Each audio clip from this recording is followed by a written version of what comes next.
Olá, tudo bem? Seja bem-vindo ao nosso curso Compreendendo o Apocalipse. Gostaria de convidar você a assistir esse vídeo até o final. E não se esqueça de deixar o seu like, o seu gostei, divulgar para os seus amigos e se inscrever no canal, tá bom? Fique na paz, vamos ao estudo. Olá, bem-vindos amigos mais uma vez ao nosso curso Compreendendo o Apocalipse. Estamos estudando o capítulo 6 do livro do Apocalipse, os 7 selos do Apocalipse, onde já examinamos que foi feito no capítulo 5 um desafio, porque João viu na mão direita daquele que está sentado no trono um livro escrito por dentro e por fora, de todo selado com 7 selos, e ninguém foi achado digno de abrir o livro, nem mesmo de olhar para ele, até que um ancião, no versículo 5, um dos anciãos disse para João: olha, não chores, porque o leão da tribo de Judá, a raiz de Davi, venceu para abrir o livro e os seus 7 selos. E no verso 6 do capítulo 5 de Apocalipse, João viu no meio do trono e dos 4 seres viventes e entre os anciãos, de pé, um cordeiro como tendo sido morto. E ele foi o único capaz de pegar o livro, abrir os selos e, portanto, mais do que capacidade física ou outra coisa, era capacidade moral para fazer isso. E só o Senhor Jesus Cristo, portanto, pega o livro, mas não abre o livro. Abre apenas, quebra apenas os selos. E vamos ler, então, os primeiros 4 selos, os cavaleiros do Apocalipse. Os 4 cavaleiros do Apocalipse. Muitos filmes e séries exploram o Apocalipse como sendo prenúncios de grandes catástrofes, com cenas de destruição em massa, focando especialmente os cavaleiros do Apocalipse. Eles têm sido retratados como ameaças iminentes ao mundo. Com certeza, tal abordagem leva muitas pessoas a terem sérios problemas de ansiedade, fantasia, histerismo, depressão e angústia e medo de ler o Apocalipse. Vamos ver até onde isso é verdade? Pega a sua Bíblia. Vamos ler a Bíblia, então. Já vimos até aqui que através desses símbolos de cavalos, Jesus, o Senhor da Glória, está revelando como a Igreja Católica Apostólica Cristã, isso mesmo que você está ouvindo, a Igreja de Deus, a Igreja Cristã Primitiva, que com certeza pode ser chamada de Igreja Católica Apostólica Cristã. Por quê? Católica porque ela tinha uma missão mundial de pregar as boas novas, o evangelho do reino a todo mundo, convidando as pessoas a entender que em Cristo Jesus eles podem retornar à aliança com Deus, podem retornar à graça de Deus, podem retornar a viver na presença do Senhor, como redimidos por Jesus, como perdoados por Jesus, como aceitos na família de Deus e, portanto, guardando a lei de Deus, a aliança de Deus, pela graça e fé no Senhor, eles podem ter uma vida conduzida aos portões do paraíso de Deus que lhes é resgatado através de Jesus. Mas o que acontece? Esta igreja, que era católica, apostólica cristã, com o passar do tempo, após a morte dos apóstolos, essa igreja vai perdendo sua identidade e missão e compromisso com a lei de Deus e se tornando aliada dos poderes das trevas, acabou por conduzir o povo do Senhor à idolatria, a uma confusão religiosa, a atrair sobre o mundo as pragas descritas no livro da lei de Deus. As pragas descritas sobre todo aquele que viola a aliança do Senhor. E o que é que Deus faria para conduzir sua igreja de volta ao Evangelho? Está aqui no capítulo 6 de Apocalipse. E Deus faria isso através de ameaças, juízos de advertência e através de um remanescente fiel. E o que é um remanescente fiel?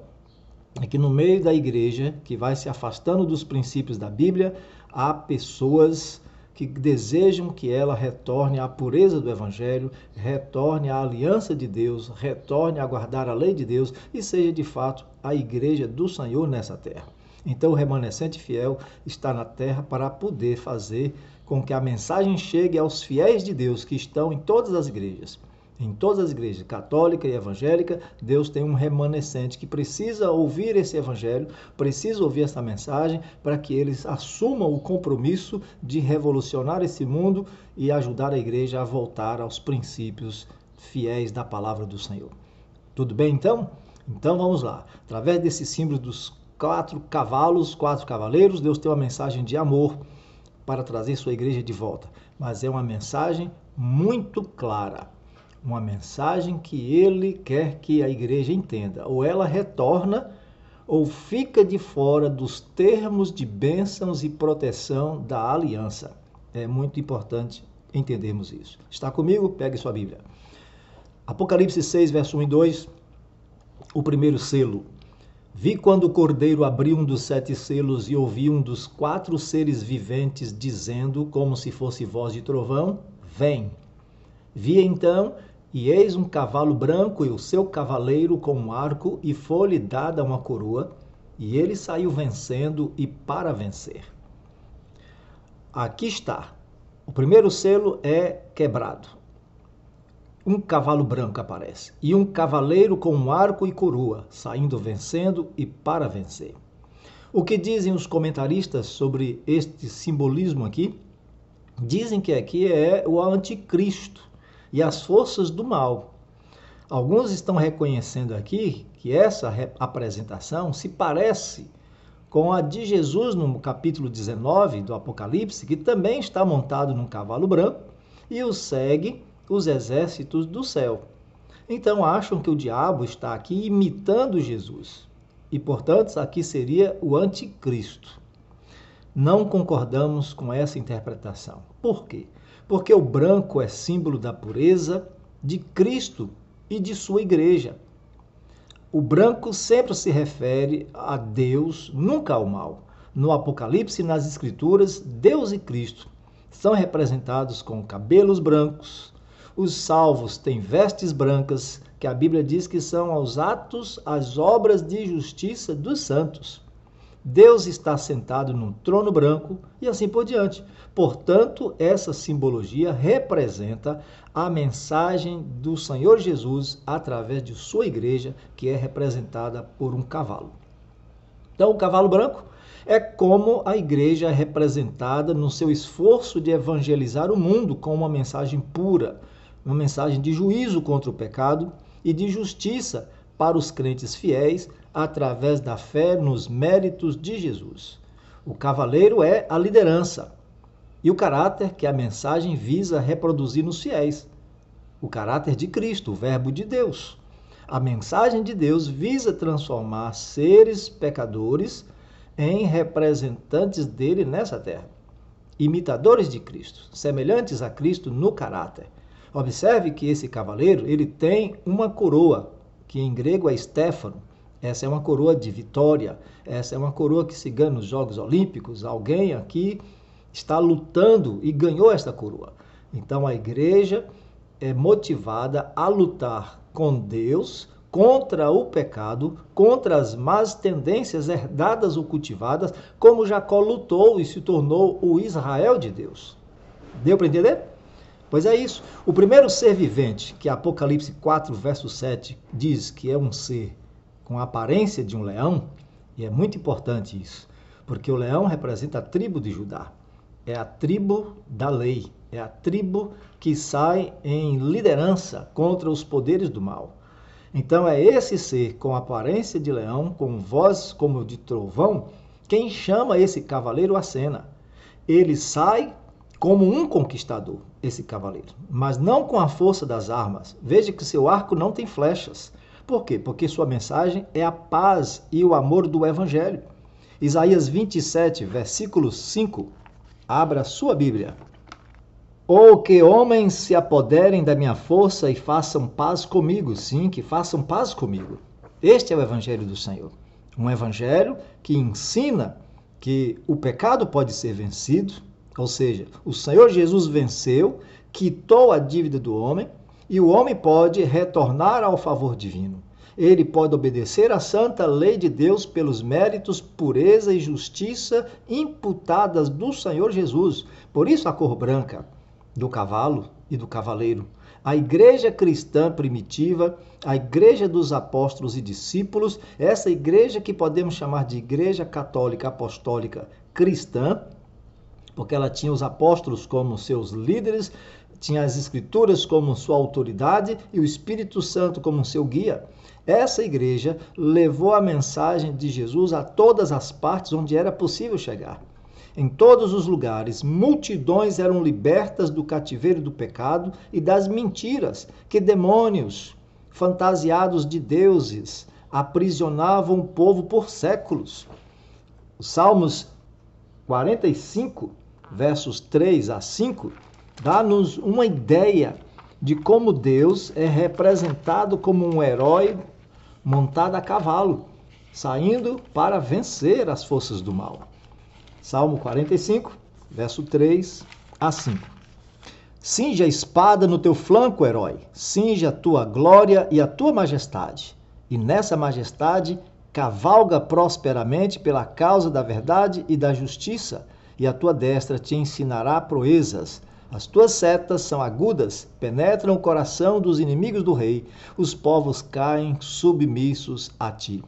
Então, as setas que são disparadas são as pérolas maravilhosas, a palavra de Deus, as verdades impressionantes que tiraram multidões do cativeiro de Satanás para a luz do Senhor Jesus Cristo, das trevas para a luz.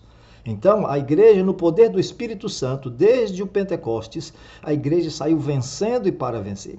O amor era supremo a Deus e ao próximo. A lei de Deus era praticada por todos, sejam gentios, sejam judeus. A lei de Deus era praticada por todos. O evangelho os colocava em harmonia com a lei e a vontade de Deus. E aí, uma igreja que, justificada pela graça, estava, portanto, autorizada a praticar milagres, prodígios, curas, pessoas sendo restauradas ao seio da família, pessoas cuidadas, alimentadas, vestidas, visitadas, todos os oprimidos de qualquer classe social eram contemplados com a paz de Deus. O evangelho revolucionou o mundo a tal ponto que o inferno reagiu com violência. Esta época aqui do cavalo branco corresponde ao período da igreja de Éfeso, do ano 31 ao ano 100 da era cristã. Era época de doutrinas puras, de membros comprometidos com a verdade da palavra, membros que não tinham dúvidas sobre Deus, sobre Jesus, sobre o sábado, sobre o Espírito Santo, sobre o papel da igreja, sobre o estado dos mortos, sobre a vinda de Jesus. Não havia dúvidas que não fossem supridas pela orientação dos apóstolos e profetas de acordo com a Bíblia, com a palavra de Deus. Entendeu? Comente aí, não se esquece de deixar seu like, seu gostei aqui no canal e divulgar também para os seus amigos. Vamos ao segundo selo? Segundo selo, Apocalipse 6, verso 3 e 4. Quando abri o segundo selo, ouvi o segundo ser vivente dizendo, vem. E saiu outro cavalo, vermelho, e ao seu cavaleiro foi-lhe dado tirar a paz da terra, para que os homens se matassem uns aos outros. Também lhe foi dada uma grande espada. Olha que símbolo. O segundo ser vivente, que Apocalipse 4:7 diz que é aquele semelhante a um touro ou um novilho, é um símbolo importante, porque representa serviço, porque representa alguém que trabalha e morre em favor de outro. Então, aqui nós temos o quê? Um cavalo vermelho, o cavaleiro com uma grande espada e o mundo sem paz. O que significa isso? O vermelho é a cor do pecado e de derramamento de sangue, de perseguição, de intolerância político-religiosa. Vamos ler Isaías 1, versículo 18. Vinde, pois, e arrazoemos, diz o Senhor. Ainda que os vossos pecados sejam como a escarlata, eles se tornarão brancos como a neve. Ainda que sejam vermelhos como o carmesim, se tornarão como a lã, como a pura lã. O pecado é comparado à cor vermelha nas Escrituras, mas também é derramamento de sangue e perseguições e essa intolerância religiosa que acontece no mundo como resultado de não se aceitar a palavra de Deus do jeito que ela é. Então, essa cor vermelha e esse cavalo, lembre-se, o cavalo representa a igreja e ela está perdendo a pureza, está saindo do branco, passa para vermelho. Ela sofre primeiro perseguições, perseguições sob a mão dos judeus, depois perseguições sob a mão dos romanos. É assim. E aos poucos essa igreja vai deixando a sua pureza e, sofrendo perseguição, abandona a pureza e se alia ao paganismo. Incrível isso. É um tempo de perseguições romanas contra a igreja. E é o tempo também de o desenvolvimento de uma teologia contrária às Escrituras. O mistério da iniquidade que Paulo previu, 2 Tessalonicenses 2, versos 7 e 8. Vamos ler? Com efeito, o mistério da iniquidade já opera e aguarda somente que seja afastado aquele que agora o detém. Então será de fato revelado o iníquo, a quem o Senhor Jesus matará com o sopro de sua boca e o destruirá pela manifestação de sua vinda. Já estava agindo nos tempos da igreja cristã primitiva uma atitude doutrinária, uma atitude eclesiástica, onde um homem se colocaria como um chefe supremo da igreja e que as suas instruções, a sua compreensão do mundo e das escrituras seriam impostas para todos. Paulo chama isso de mistério da iniquidade, onde a igreja deixaria a palavra, colocaria um homem no lugar e prestaria um serviço estranho para a igreja. E só esperava que o Império Romano caísse por terra para que essa pessoa assumisse o lugar dos Césares. Era isso que Paulo estava dizendo aqui em 2 Tessalonicenses 2, 7 e 8. Então, desta maneira, o seu cavaleiro tirou a paz da terra. Como foi que isso aconteceu? Como é que se tira a paz da terra? Vamos à Bíblia, Salmos 119, verso 165. Grande paz tem os que amam a tua lei, para eles não há tropeço. Mais um texto, Isaías 48, verso 18 e 22. Ah, se tivesse dado ouvidos aos meus mandamentos, então seria a tua paz como um rio e a tua justiça como as ondas do mar. Verso 22. Para os perversos, todavia, não há paz, diz o Senhor. Como é que se tira a paz da terra? Da seguinte maneira. A paz, ela é a completa harmonia com Deus e sua lei. Vivendo em harmonia com Deus significa pecados perdoados. E quem tem pecados perdoados não está debaixo da lei, está em conformidade com ela. A lei de Deus não salva. A lei de Deus diz que o salvo tem verdadeira comunhão com Jesus. Está justificado pela fé, pela graça do seu Jesus Cristo. Então, tirar a paz da terra é tirar a Jesus, tirar a lei de Deus, é tornar Jesus Cristo uma manipulação de um cristianismo doente, de um cristianismo cego, de um cristianismo que usa muletas.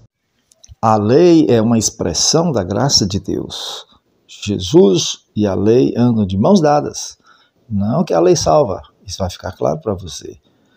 Mas é impossível Jesus salvar alguém mantendo-o rebelde contra a lei, tornando-o um pecador iludido com a graça barata que justifica o pecador, mas o lança nas trevas do mesmo pecado que a graça tentou tirá-lo. Então é um cristianismo manco, é um cristianismo aleijado, onde se tira o sacrifício expiatório e sacerdócio eterno do Senhor Jesus do centro da mensagem, coloca obras meritórias no lugar do homem, no lugar da fé do homem, e que através disso o homem vai alcançar graças para estar em paz com Deus. E aí o que acontece? Aquele que falava contra isso, que não aceitava esses dogmas da igreja, eram perseguidos e aí destruídos como hereges. Então, aos poucos, a religião cristã vai se unindo ao paganismo e acabará por absorvê-lo, por se tornar a igreja não mais católica, apostólica, cristã, mas uma igreja católica romana.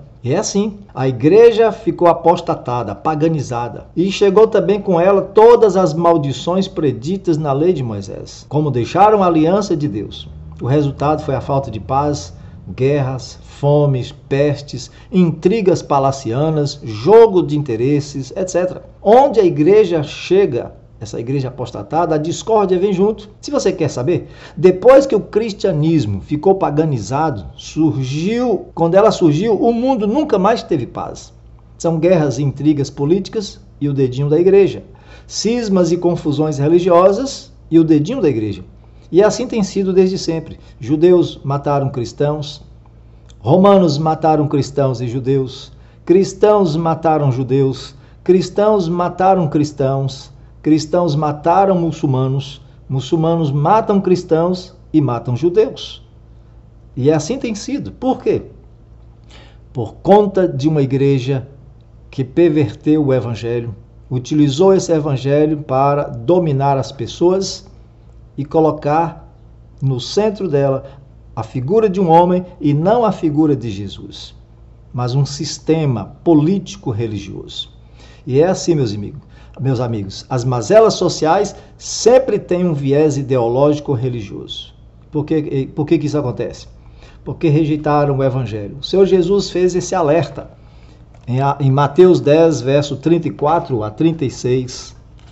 Não penseis que vim trazer paz à terra, não vim trazer paz, mas espada, pois vim causar divisão entre o homem e seu pai, entre a filha e sua mãe, e entre a nora e sua sogra. Assim, os inimigos do homem serão os da sua própria casa.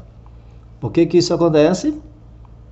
Que quem não aceita os termos claros e simples do evangelho acaba estabelecendo um sistema que favorece a oposição e divisão. É nesse sentido que Jesus afirmou: pensa que vim trazer paz à terra para manter esse mundo de pecado do jeito que está? Não, eu afirmo, antes afirmo que haverá divisão. O que significa essas palavras? Que onde quer que o evangelho fosse pregado e aceito, ele incomodaria os escravos do pecado, que se sentiriam ameaçados e reagiriam com perseguição e morte aos que pregam a verdade da palavra. A espada é como atacam e julgam os fiéis. A espada é como eles interpretam erradamente a palavra de Deus, que é a espada do Espírito, para poder justificar suas doutrinas falsas, errôneas, pela força. Então, utilizou o Império Romano, utilizou as polícias, as autoridades, condenou as pessoas à morte, simplesmente por não andarem conforme o padrão que todos deveriam andar de acordo com a igreja ensinava. Esse selo corresponde ao período da igreja de Esmirna, no ano 100 e o início da igreja de Pérgamo, onde a igreja assumiu realmente o status de igreja imperial, de santa igreja perseguidora. Não esqueça, deixe o seu gostei, deixe o seu like, se inscreva aqui no canal, tá bom? Deus abençoe. Vamos lá. Terceiro selo. Quando abriu o terceiro selo, ouvi o terceiro ser vivente dizendo: vem. Então vi, e eis um cavalo preto, e o seu cavaleiro com a balança na mão. E ouvi uma como que voz no meio dos 4 seres viventes, dizendo: uma medida de trigo por 1 denário, 3 medidas de cevada por 1 denário, e não danifiques o azeite e o vinho. Apocalipse 6, versos 5 e 6. Mais uma vez, o Apocalipse 4, 7 diz que quem falou essas palavras aí foi um daqueles 4 animais, que tinha um rosto como de homem, daqueles 4 seres viventes. Rosto de homem. Por que de homem? Porque a partir de então, a igreja nesse período é um homem que manda. É um sistema político-religioso que assumiu agora a direção do mundo. O mundo cristianizado, aceitando as questões pagãs, se tornou um mundo católico romano. Então, esse ser vivente, o terceiro ser vivente, chama um cavalo preto e seu cavaleiro tem uma balança na mão. O que representa isso? Preto são as trevas do erro, das tradições, da ignorância religiosa, da ignorância científica e filosófica. Porque qualquer um que questionasse cientificamente, religiosamente, filosoficamente o comportamento da igreja e suas doutrinas, eram prontamente calados, silenciados, ou se conformavam ou iam para a fogueira como hereges. Então aqui, esse cavalo preto representa uma época de voluntária ignorância e crendices, ausência da luz da palavra de Deus na igreja. Isaías 60, verso 2, dá uma ideia de como é um mundo onde se rejeita a luz da palavra de Deus. Porque eis que as trevas cobrem a terra e a escuridão os povos, mas sobre ti aparece resplendente o Senhor e a sua glória se vê sobre ti. Enquanto o mundo pagão rejeita a palavra de Deus, alguns poucos tentavam a todo custo compreender a singeleza do Evangelho do Senhor. Mas as tradições, mas o compromisso com o mundo, tudo isso estava atrapalhando a compreensão. E aí, resultado: a balança é um símbolo de fome, de comida regrada, de comida fracionada, de escassez.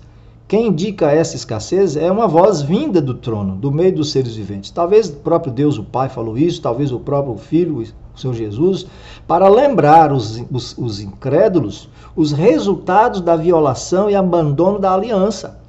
Porque Deus especificou em sua palavra que por abandonar o compromisso de andar de acordo com sua lei, de acordo com sua verdade e sua palavra, o mundo cristão ou qualquer lugar do planeta que rejeitasse conscientemente as verdades da palavra de Deus sofreriam escassez por conta do proceder contrário às Escrituras. Levítico 26, versículo 26, nos mostra o seguinte: quando eu vos tirar o sustento do pão, 10 mulheres cozerão o vosso pão num só forno, e vô-lo entregarão por peso. Comereis, porém, não vos fartareis. Ezequiel 4,16, abra sua Bíblia. Disse-me ainda: filho do homem, eis que eu tirarei o sustento de pão em Jerusalém. Comerão o pão por peso, e com ansiedade, beberão a água por medida, e com espanto. Um Deus de amor faria isso com toda certeza. Todas as ameaças e promessas de Deus são condicionais. E elas dependem de como o homem as aceita ou rejeita. O amor de Deus, ele não ficaria de braços cruzados vendo sua igreja, a liderança da igreja, conduzindo os negócios do reino de Deus de uma maneira que o homem que se assenta no trono de Deus fosse equiparado a Deus. Justamente isso. Eu acho que você sabe do que nós estamos falando. Observe a dificuldade para se obter itens básicos de sobrevivência: trigo e cevada, azeite e vinho. O valor exorbitante e inflacionado do trigo. Observe, uma medida de trigo por 1 denário é o mesmo que comprar um pão por $50. Quem vive na Venezuela ou Cuba deve entender isso. 3 medidas de cevada, o alimento mais simples que o trigo, por 1 denário. 1 denário, meus amados, é o salário de um dia de trabalho. Em tempos normais, 1 denário representava um grande poder de compra. Além disso, recomenda-se usar com cuidado e não danificar o azeite e o vinho. Por que Deus falava isso? O que representa esses símbolos? Era fome. Fome de quê? Na era medieval, quando a igreja estava no auge de seu poder, nos tempos representados pelas igrejas de Pérgamo e Tiatira, houve um distanciamento muito grande da verdadeira doutrina bíblica e a apostasia e trevas espirituais tomou conta da igreja e da cristandade. O dinheiro usado para comprar alimentos era desviado para comprar perdão, indulgência, salvação, pagar promessas. Isso mesmo. Era um tempo em que não se salvava ninguém mais pela pregação da palavra. As pessoas se convertiam para receber benefícios da igreja. Pessoas se convertiam para não perder privilégios por conta das ameaças da igreja. Pessoas buscavam não mais a presença do seu Jesus confessando a eles, mas procuravam o homem para contar segredos que eram usados em intrigas políticas. E assim, indulgência, relicários, idolatria. A idolatria entrou na igreja, primeiro porque utilizavam ídolos para tentar ensinar os pagãos o evangelho, para que eles, analfabetos, pudessem ter uma ideia das caridades cristãs que eles deveriam imitar. Mas o povo idólatra, acostumado com aquilo, simplesmente rebatizaram seus antigos deuses por santos. E a idolatria tomou conta da igreja. Tradições, rezas, penitências, tudo isso suplantou a palavra de Deus. E o povo perecia tanto de fome física como espiritual. Amós 8, verso 11 e 12, já dizia o seguinte: eis que enviarei fome sobre a terra, diz o Senhor. Não fome de pão nem sede de água, mas de ouvir as minhas palavras. As pessoas correrão de um lugar a outro, de um mar a outro, procurando minhas palavras e não vão achar. Então era fome espiritual, além de fome física. Assim que o Império Romano se enfraqueceu, uma nova forma de religião com ritos pagãos e cristãos misturados se instalou. E a salvação pela graça, mediante a fé, foi substituída pelas intermináveis obras e peregrinações. A lei de Deus foi substituída pelas tradições humanas. O sábado substituído pelo domingo. Oração por rezas. E a conversão, como já disse, era agora por favores e concessões. Não mais como resultado de convicção da palavra, além de outras inovações sancionadas pelo homem do pecado, o homem da iniquidade, o filho da perdição, o líder supremo dessa religião que se implantou no cristianismo. De qual igreja nós estamos falando? De uma igreja que vai gradativamente se distanciando da palavra de Deus e conduzindo o povo de Deus, mais uma vez, para a adoração aos antigos deuses, aos antigos demônios, que agora estão vestidos de santos. Mas dizem que não é adoração, é veneração. Já ouviu isso? Pois bem, a igreja continua católica, mas diferente. Ela agora é romana, em todos os aspectos. Orgulhosa, intransigente, perseguidora, juíza, carrasco e executora daqueles a quem ela considera herege. Durante muito tempo, meus amados, a palavra de Deus foi negligenciada nesse tempo. Não era pregada para trazer alívio espiritual, orientação e conforto ao pecador. Mas sermões eram feitos com tal requinte de oratória, com expressões em latim, padres de costas para o povo, servindo apenas às causas políticas, sermões para bajular as realizações dos homens. E o evangelho, a boa nova da palavra de Deus, foi negligenciada, relegada a segundo plano, era escassa. No mundo quase analfabeto, as pessoas se aglomeravam para ouvir discursos laudatórios às autoridades, tocar imagens de esculturas ou assistir peças teatrais sobre as virtudes, mas nada que os satisfizesse espiritualmente. Sua necessidade de um Salvador que perdoa pecados, que aceita o pecador, foi-lhes negado. O povo passava fome. Observe que o texto diz para tomar cuidado, não danificar o vinho, o azeite. E por quê? Porque são símbolos do sacrifício de Jesus, símbolo do Espírito Santo. Esses símbolos foram preservados com muita dificuldade em cerimônias e rituais latinos das missas, oratórios. A salvação nunca foi tão cara, tão difícil como nessa época de crendices e superstições, como foi a Baixa Idade Média, do ano 313 a 532 da era cristã. Mas Deus estava para conceder um refrigério nessa situação. Vamos ao quarto selo, para a gente descobrir. Quarto selo. Quando o cordeiro abriu o quarto selo, ouvi a voz do quarto ser vivente, dizendo: vem.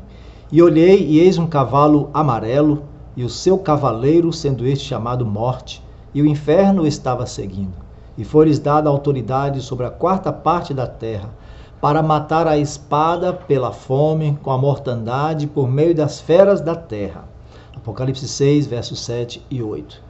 O quarto ser vivente, que Apocalipse 4, 7 diz que é aquele semelhante a uma águia voando, chama um cavalo amarelo, um zumbi, e seu cavaleiro chamado Morte, e o inferno seguia. Uma águia, ou mesmo um urubu, né?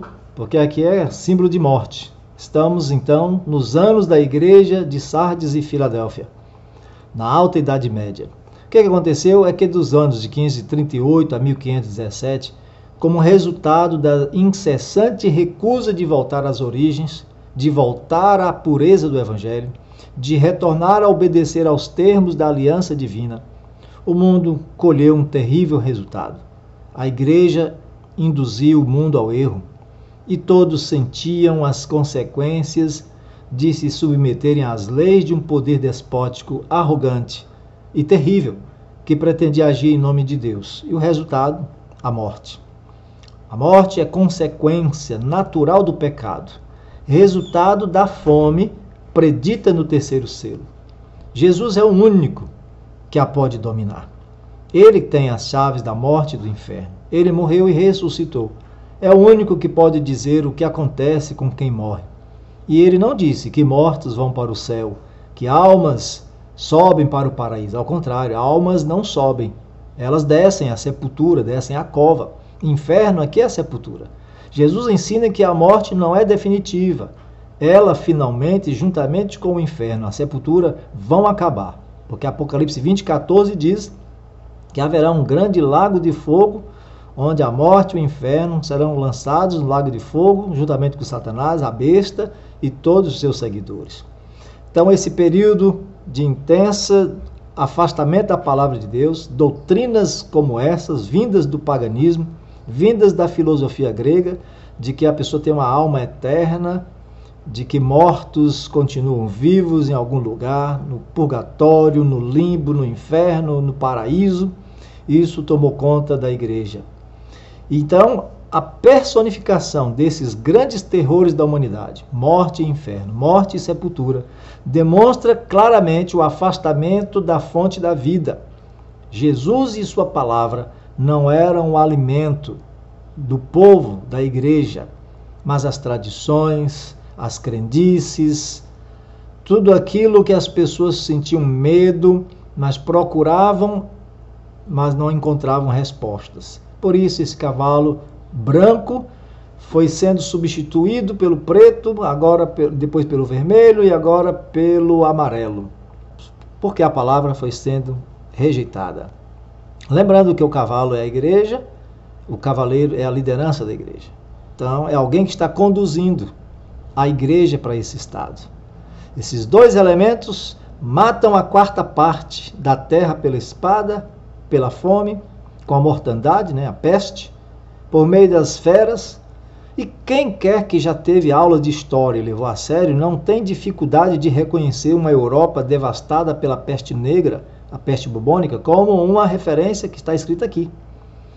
A peste bubônica, a peste negra, era uma praga transmitida pela pulga dos ratos que dizimou cidades, além das guerras políticas e religiosas, guerras dos 100 anos, entre as autoridades políticas da Europa, a guerra dos 30 anos entre os cristãos evangélicos.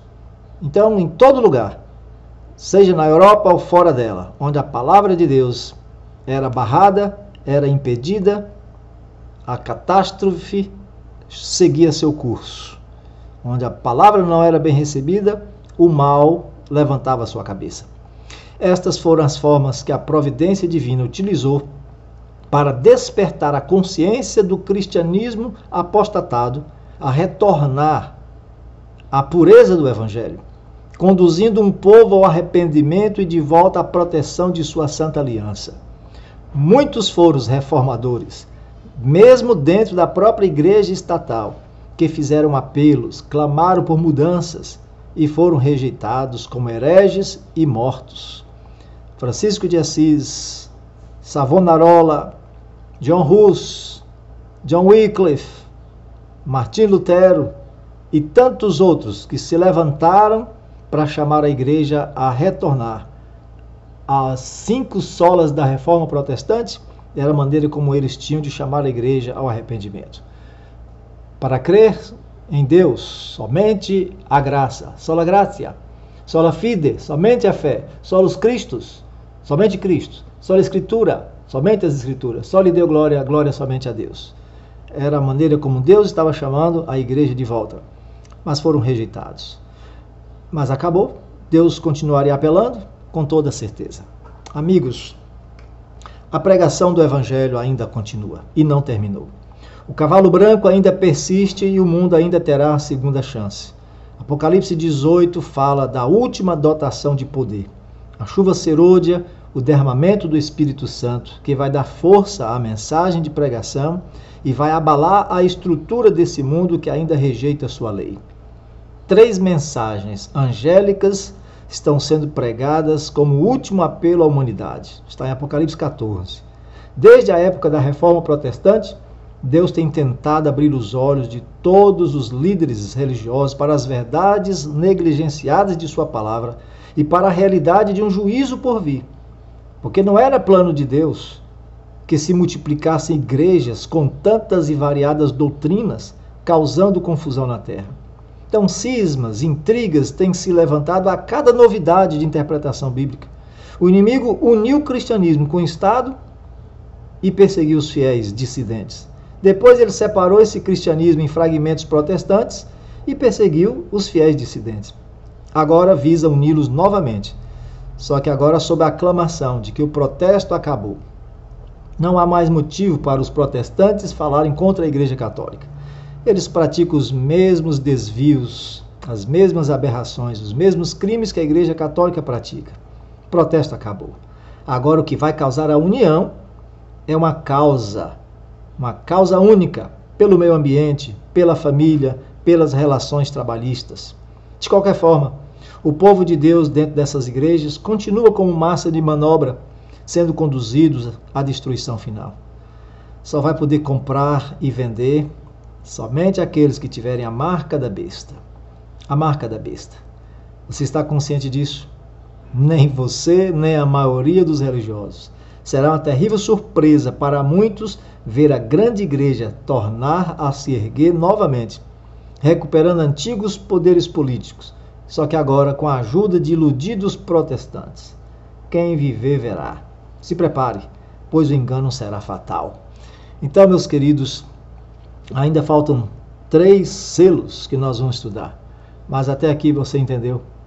A reforma protestante era uma forma como Deus queria trazer de volta à igreja a prática original da sua palavra, mas foi desvirtuada do mesmo jeito e só ampliou a confusão religiosa. De um lado você tem a Bíblia e do outro as várias interpretações e o surgimento das muitas e variadas seitas evangélicas. Mas Deus prometeu que vai resolver isso através de um remanescente fiel, através de um povo que Ele levantou para poder fazer com que as pessoas tenham um conhecimento puro, verdadeiro, genuíno de sua palavra. Quer queira ouvir, quer não, ainda continua o cavalo branco pregando este evangelho puro, uma verdade pura da Bíblia. Você é convidado a compreendê-la melhor.